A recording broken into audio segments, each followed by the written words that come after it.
Voting ಇಲ್ಲ ಅಕಸ್ಮಾತ್ ಸೋತೋಗಿದ್ರೆ ಉತ್ತರ ಕರ್ನಾಟಕ ಅಲ್ಲಿ ಬಾಗಲಕೋಟೆಗೆ ಹಾಕಿದ್ರೆ ಚೊಂಬೋಗತಿ 2 ಬೆಳೆ ಒಂದು ಕೆಂಪಾಗ್ತಿತ್ತು. ಇರೋದು ಅದು ಸಿಕ್ತಲ್ಲ, ಅದಕ್ಕಿಂತ ಬರೀ ಕೈಗಿಂತ ಹಿತ್ತಾಳಿ ಖಡ್ಗವಾಸಿ.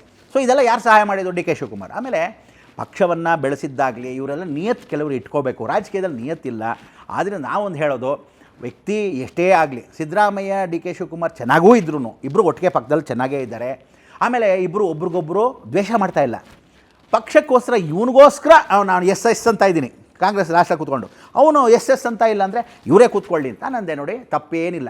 2 ವರ್ಷ ಅವಾಪೆದ್ದು ನನ್ನ ಮಕ್ಕಳು ಯಾರು, ಸೋನಿಯಾ ಗಾಂಧಿ ಆಗಲಿ ರಾಹುಲ್ ಗಾಂಧಿ ಆಗಲಿ, ಅವ್ರು ಏನು ಗೊತ್ತಾ, ಈ ಜವಾಹರ್ಲಾಲ್ ನೆಹರು ವಂಶನೇ ಅಂತ ಬೆರೆದಿದ್ದವರು.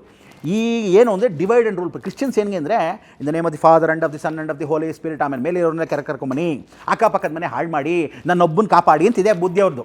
ಸೊ ಈ ಡಿವೈಡ್ ಆ್ಯಂಡ್ ರೂಲ್ ಪಾಲಿಸಿ ಮಾಡೋ ಬುದ್ಧಿ ಏನಾಗಿದೆ ಕರ್ನಾಟಕದಲ್ಲೂ ಮಾಡೋಣ ಅಂತ. ಈ ಸರಿ ಅಕಸ್ಮಾತ್ ಇನ್ನೊಂದು ತಮಾಷೆ ಕೊಡುವ, ಇವರು ಅಕಸ್ಮಾತ್ ಕರ್ನಾಟಕದಲ್ಲಿ ಏನಾದರೂ ಹೆಚ್ಚು ಕಮ್ಮಿ ಮಾಡಿದ್ರೆ ಪಕ್ಕ ರಾಷ್ಟ್ರದಲ್ಲಿರ್ತಕ್ಕಂಥ ತೆಲಂಗಾಣದಲ್ಲೂ ಹಾಳಾಗೋಗುತ್ತೆ. ಯಾರ್ದೋ ರೇವಂತ್ ರೆಡ್ಡಿ ಕತೆ. ಕಾಂಗ್ರೆಸ್ ಇಲ್ಲಿ ಹೋಗ್ತಾಯ್ತಾ, ಅಲ್ಲೇನೂ ಇಲ್ವಾ, ಬಿಹಾರಲ್ಲಿ ಚಂಬೋ ಶಂಕರನ ಇನ್ನು ಅಲ್ಲೂ ಇಲ್ವಾ, ಎಲ್ಲಿ ಅಂತ ಹೋಗ್ತೀಯಾ?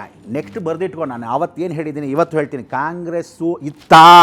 ಅದಕ್ಕೆ ಹೇಳೋದು, ಇವಾಗ ರಾಷ್ಟ್ರ ಪಕ್ಷ ಅನ್ನಬಾರ್ದು ಕಾಂಗ್ರೆಸ್ನ, ಯಾವುದೋ ದರಿದ್ರ ಲೋಕಲ್ ಪಕ್ಷ ಅಂತ ಹೇಳ್ಬೋದು. ಯಾಕೆ ಒಂದು ಪಕ್ಷ ಇದೆ.